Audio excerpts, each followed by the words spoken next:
Hoje eu gostaria de conversar com você, ou vamos conversar juntos, como sempre, sobre a igreja de Tessalônica. Não sabemos quantas pessoas tinha na igreja nesse período que Paulo escreve a primeira carta e a segunda carta.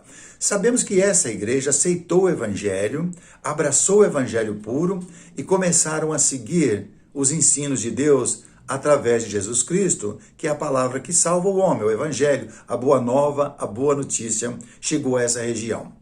Essa igreja começou no meio de muitas tribulações, perseguições, porque logo no começo o apóstolo Paulo e os seus companheiros já foram perseguidos. E até algumas pessoas dos quais hospedaram estes homens lá, os homens de Deus, também foram perseguidos, a ponto de espancarem, prenderem, levar a tribunais. Não sabemos quantas pessoas tinha nessa igreja. Sabemos que ficou 2 cartas escritas falando com estes irmãos naquele momento. É bom a gente olhar isso em Atos capítulo 17, e você pode ver depois como foi essa perseguição. Não foi fácil, a ponto de quererem matarem estes homens de Deus. Mas na primeira carta, o apóstolo Paulo faz um elogio a estes irmãos, dizendo que eles abraçaram a palavra do evangelho, entenderam que a fonte era de Deus, que os homens simplesmente eram os mensageiros que estavam ali, o apóstolo e outras pessoas. E Paulo diz que vocês já estão praticando aí na igreja, vocês já estão até imitando as igrejas que já existem na Judéia. É uma parte interessante observar, que mesmo estando longe, distante, a fonte é única. Então ajuda o homem a praticar o evangelho puro, independente de onde ele está. Então, é um exemplo para nós hoje que podemos praticar o evangelho puro, mesmo estando longe um do outro. Não precisamos de uma organização. O organismo é esse que está na Bíblia, que Deus deixou para que a gente possa praticar o evangelho, idêntico a outros grupos que estejam do outro lado do mundo. Pois bem, mas na primeira carta, no capítulo 2, no versículo 13, veja os elogios que o apóstolo Paulo faz a esse grupo de irmãos nessa cidade por nome Tessalônica. Ele diz bem assim: outra razão ainda temos nós para incessantemente dar graças a Deus, é que tendo vós recebido a palavra que de nós ouviste, que é de Deus, acolheste não como palavra de homens, e sim como, em verdade, é a palavra de Deus, a qual com efeito está operando eficazmente em vós, os que credes. Tanto é assim, irmãos, que vos tornastes imitadores das igrejas de Deus existente na Judéia, em Cristo Jesus, porque também padeceste da parte dos vossos patrícios as mesmas coisas que eles, por suas vezes, sofreram dos judeus, os quais não somente mataram o Senhor Jesus e os profetas, como também nos perseguiram e não agradam a Deus, e são adversário de todos os homens, a ponto de nos impedirem de falar aos gentios, para que estes sejam salvos, a fim de ir enchendo sempre a medida dos seus pecados. A ira, porém, sobreveio contra eles definitivamente. Então, Paulo já está dando a sentença que Deus não aceita isso. Então, qualquer pessoa que vai tentar impedir o evangelho puro chegar na vida de outra pessoa, ele vai ser condenado. A ira de Deus vem sobre ele. E nós vamos ver isso na segunda carta, no capítulo 1, daqui a pouquinho. Nós vamos ver que qualquer pessoa que não pratica ou que não querem conhecer quem é Deus, vai ser condenado. Ninguém gosta de ouvir isso. Daqui a pouco a gente vê, O que Paulo faz aqui?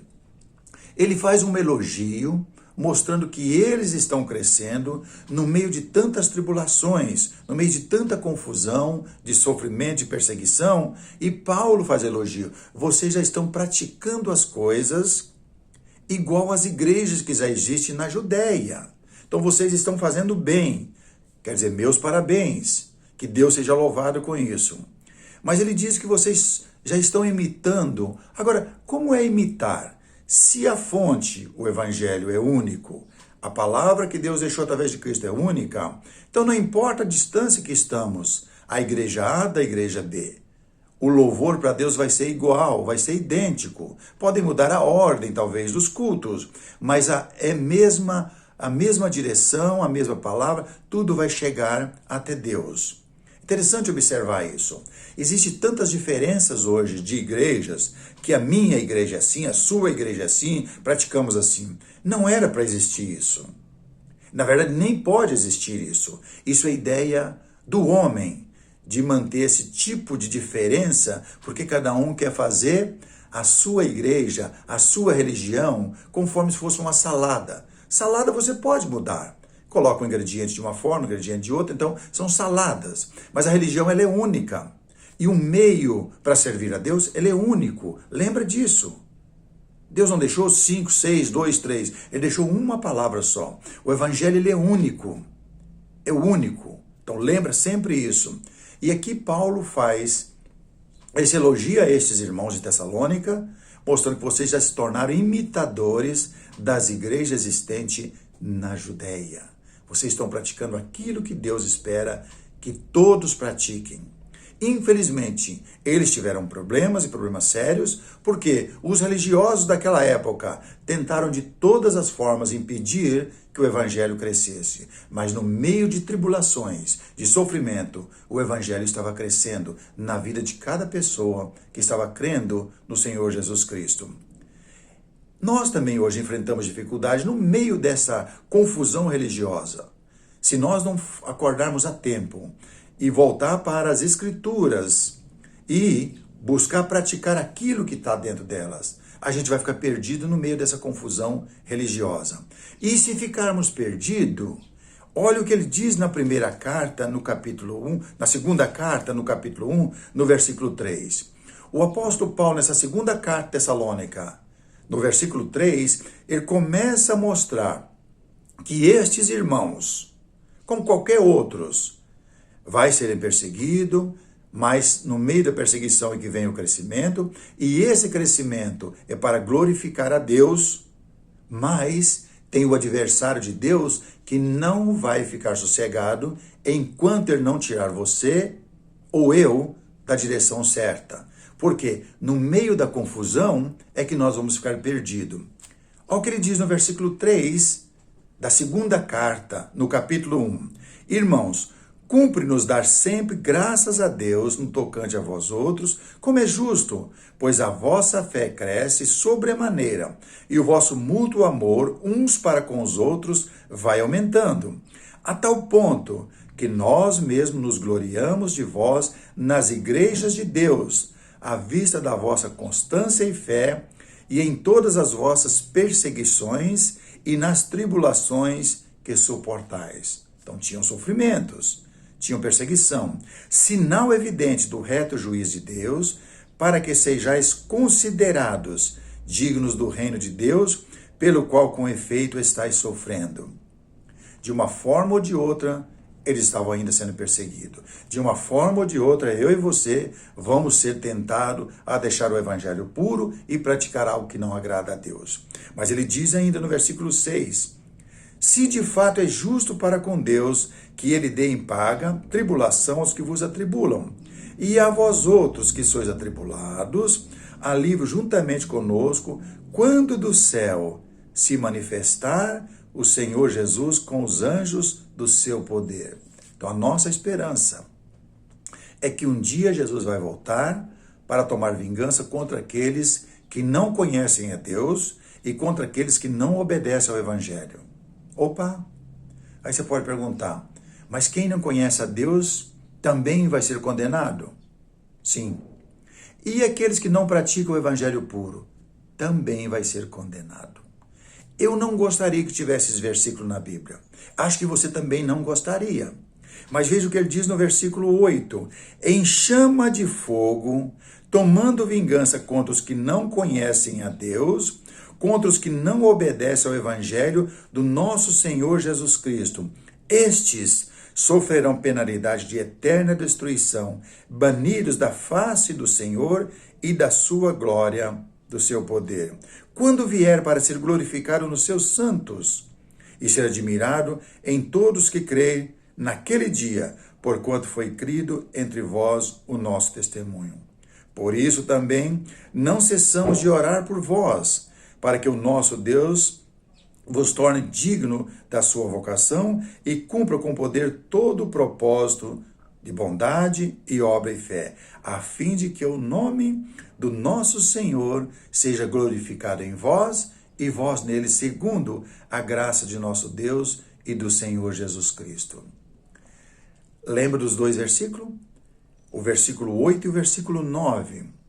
Esse versículo dói muito, porque ele diz que aquelas pessoas que não conhecem a Deus, mas sabem que já há uma ideia errada no nosso mundo, não é só nos nossos dias, que aquela pessoa, se for uma pessoa boa, com coração bom, que praticar coisas boas, que Deus vai ter misericórdia. Ele não precisa de religião nenhuma, ele não precisa de Bíblia, porque ele já é uma pessoa boa por natureza.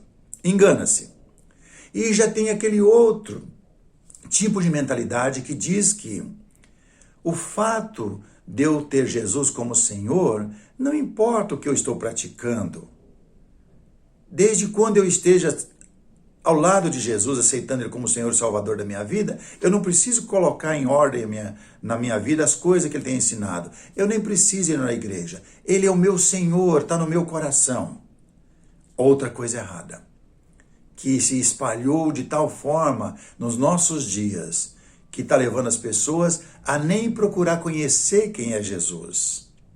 Mas ele diz, no versículo 8, em chama de fogo, tomando vingança contra os que não conhecem a Deus. Então, se eu não procuro conhecer Deus, o problema é meu, não é o problema, não é de Deus. E também contra aqueles que não obedecem ao Evangelho.